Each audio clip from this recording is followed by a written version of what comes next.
Hey there, Mike Dunn with Gamingtrend, and we're here at GaryCon 2025, and I'm sitting here with Steve Chennault, who is the Lord of Trolls himself, the CEO of Troll Lord Games. Steve, thanks for joining us. Thanks for having me. Excellent, excellent. So the campaign that you have going on right now, tell us a little bit about that. So we've done a bunch of Kickstarters. We've done like 40-something Kickstarters, I think it's 44 Kickstarters. This is the first time we've moved our crowdfunding off of Kickstarter and we've gone to BackerKit. I got it wrong. So we've launched this Castle Zagyg backer. I don't know what to call it. It's a crowdfunding campaign? It's a crowdfunding campaign. Yeah, so we'll go with that. We've launched this crowdfunding campaign on BackerKit for Gary Gygax's Castle Zagyg. Castle Zagyg is Gary's kind of magnum opus, if you can think of any other word to kind of cover it. In this body of work is going to be a setting, the East Mark, and the East Mark is this city's, this very, very in-depth Renaissance-esque city called Iggsburg. In the setting is a castle called Castle Zagyg, and this castle is this ruined old manse that this insane archmage lived in for many, many years. Beneath the castle, beginning with the mouths of madness and the storerooms, are the cellars and the dungeons and the crypts and all of this other stuff. It's 27 levels of dungeons. And this is really the Archmagi's amusement park. He created this dungeon to torture adventurers as they went through and watched. I mean, he was truly a meat grinder. A meat grinder. He Yes. was truly insane. So Gary started working on this material back in the 1970s. Specifically the dungeons. He used these dungeons to playtest Dungeons and Dragons, the early versions of D&D. He got his kids in there, and they would play characters. You can see, I've seen his notes on the levels themselves, and you can see where Ernie's character got killed, or Luke's character got killed, or Rob's character got killed, or they killed something, or took treasure, or whatever it was. So it's really kind of fascinating to see that kind of history. But once this began to unfold, and he began building more levels for higher level characters, it began to kind of take on a life of its own. And so the dungeons developed eventually into this 27 levels, 17 primary levels and 10 sub-levels of dungeons. Wow. And then later, it was never put out by TSR. It's never been published by anyone. We did a little bit of it in 2005 and 8 when we were working. I think I've seen that one. Yeah. So we did that, but the licenses were pulled before we could finish it. So he's never published this material, and throughout the 1990s, probably the 80s too, but the 90s and into the aughts, he took the dungeons and began to kind of build this mini campaign setting around them. That's when the castle gets created. He really developed the idea of the mad archmage and what Zagyg is doing, and then he created the East Mark so that characters are that if you're playing in there, you have somewhere to retreat to, to heal your wounds and all of that stuff. And that's where he creates Iggsburg. And you can see so much game design in what he was doing, because in Iggsburg is this outer neighborhood called the Ounce, and in that outer neighborhood is the Ounce Inn, and that inn is really where your adventures want to begin. And you go off and plunder the East Mark, or go to the castle, go down into the dungeons, get battered by whatever monsters or traps or whatever, retreat back to the Ounce Inn, heal yourself up. But if you want to do a bunch of political intrigue or sell the stuff that you've looted from the dungeon, you can go into Iggsburg and do all of that. So it's really a extraordinarily developed mini campaign setting with a mega dungeon and castle in it, all barreled in one. That's wild. Now I know a lot of the big early modules of D&D were based on like tournament dungeons that he created. Like Tomb of Horrors is one of my favorites. I never survived. Yeah, who does? I think I made about 6 rooms in. It was as best I ever did and died. But go ahead, yeah. So is this kind of like an amalgamation of some of those, or like, or does this go back even further than that? Like, it goes back further than that. So this stuff kind of it's more like maybe Village of Hamlet T1, something like that. Yeah. Highly detailed structure that you can go into and just keep playing and over again. The tournament style modules, and there's a lot of them. Yes. That came out of those days. This is kind of a little bit separate from that. And you can almost see its development over time when you're going through his notes, as his, and I certainly don't want to put my, what Gary was thinking and saying, but you can kind of see where it shifts into, okay, there's more here than just playtesting a game. Right. And it becomes its own thing. Gotcha. Very cool. So like if we were calling Castle Zagyg. Castle Zagyg. Yeah. Zagyg. I did it again. You got it. I'm just gonna pronounce it wrong every single time. You can just say CZ. That's yeah, what we call CZ, it a lot. There we go. We abbreviate a lot. So I was calling that a meat grinder, whereas something like Tomb of Horrors was probably more of an abattoir. Yeah, there you go. Excellent. Now, I know you said you put out part of it back in 2008. Yes. What makes this iteration different than what you put out then? So the 2008, the first part of it, so this backer kit campaign will include 3 books, 3 hardcover books. Each of those books will go in a box, and those boxes will have the maps that go with them. I think one has 2, one has 4, and one has 7, I think, if I remember that correctly.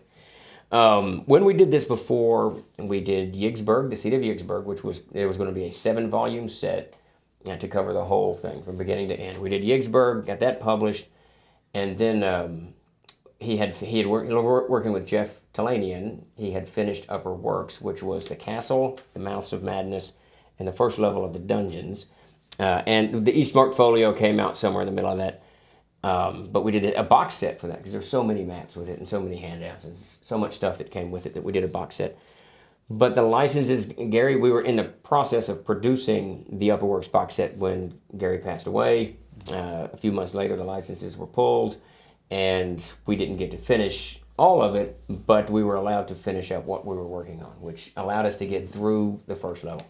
So what we've done now, we're going to keep that same content. And the release of Upper Works, the release of the first volume, Yigsburg, was pretty large, thousands printed, but I'm relatively certain, if memory serves, now it's been a couple of years, but I think we did 750 of those box sets, of the Upper Works box sets, of which which isn't a lot. That's not very many at all. Much, yeah. And some of the boxes I remember were damaged.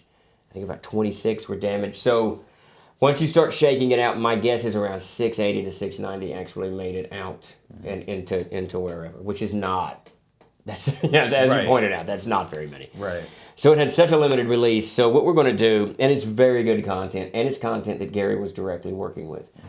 And one of the things that we are determined to do is not go, when we can, we're not going to go away from Gary's writing. So Gary wrote the first volume himself. We're publishing that as is. So this is going to be a reprint, really, of the one that we did in 2005, 4 or 5, whenever that was. But we're going to really dress it up. It's going to be full color this time, new cover. The maps that we've got, Bill Edmonds working on the maps, and they are just extraordinary. Whereas if you look in Volume 1 from 2005, The Ounce Inn, which it's got a ground floor, first floor, second floor, lofts, and 2 basements. And the map in the book is we just mapped out the ground floor, nothing else. The rest of it's description. This time, both basements, loft, all of it is. We're in fact having a very long discussion about where the stairs go. We can't quite figure out where Gary wanted the stairs off of his sketch. So we'll solve that, but so it's going to be much more involved this time around. And on the Upper Works, we'll do the same thing. It'll be full color. We're not going to do, in the Upper Works before there was 5 softcover books, maybe 6, I think it's 5.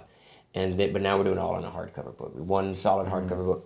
That book will go in the box like the others with its maps. That too will be dressed up, full color, new art, new covers, new maps, all of that stuff to make it.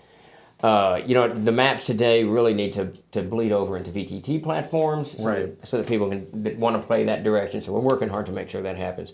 And I'm assuming this is a 5th edition supplement, or are you doing multiple versions? This will all be Castles and Crusades. Oh, Castles and Crusades. Yeah, this is all be Castles. Yes. No, we've published 5th edition before, so that's a natural. Got it. Yeah, got absolutely, it. And it's clearly Dungeons and Dragons, but. And this is another discussion we can get into if you're interested. Gary was writing for Castles and Crusades in the end, and part of the reason that we created that game was so that Gary would have a home for this very content. There you go. The Castle Zagyg content. And then the third volume on this will be all brand new material. We've taken Gary's notes. Jeff sadly couldn't keep on with the project. He's got his own Northwind company that's doing fantastic, and we love Jeff. I call him frequently with questions because I know he was working closely with Gary, so I don't want to bother you, Jeff, but he's got to go through his notes and figure out where are the stairs supposed to go? Yeah, exactly. Where are these stairs in the Ounce Inn? I will ask him that too, because I know he worked on the Ounce Inn some. So, but we've brought on board Michael Stewart, and Michael Stewart he worked on Yigsburg a little bit with Gary, so he's got some experience with Gary's content. But Mike is, of all the writers I've run into in the 25 years I've been doing this, he's got the AD&D feel, that kind of danger that comes with Advanced Dungeons & Dragons.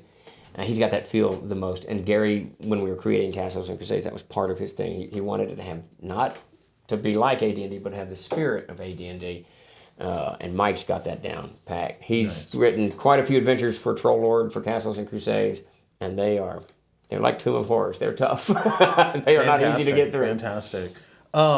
Now, are any of the members of the Gygax family helping out with this too? I know Luke gets involved in a lot of things. He does, absolutely, and he is definitely involved in this. I talk to Luke very, very frequently. In fact, we just talked to Luke about 20 minutes ago. So, yeah, I reach out to him frequently and ask questions about what was Gary meaning on this? What was he doing when he made this note? Or what does this mean? So Luke is very, very involved. We were going to get Ernie involved. Of course, he sadly passed away not too long ago because he also would have a storehouse of knowledge of what was going on. Oh, absolutely, absolutely. Because he play tested it with his kids, right? We are working lockstep with the Gygaxes. I'm good friends with all of them. I've known them all for many years. So 3 generations now. So. Excellent, Great excellent. People. And real quick, if you want to check out some of Castles and Crusades, we have a few reviews of some of their source books on gamingtrend.com. I will put the links in the description.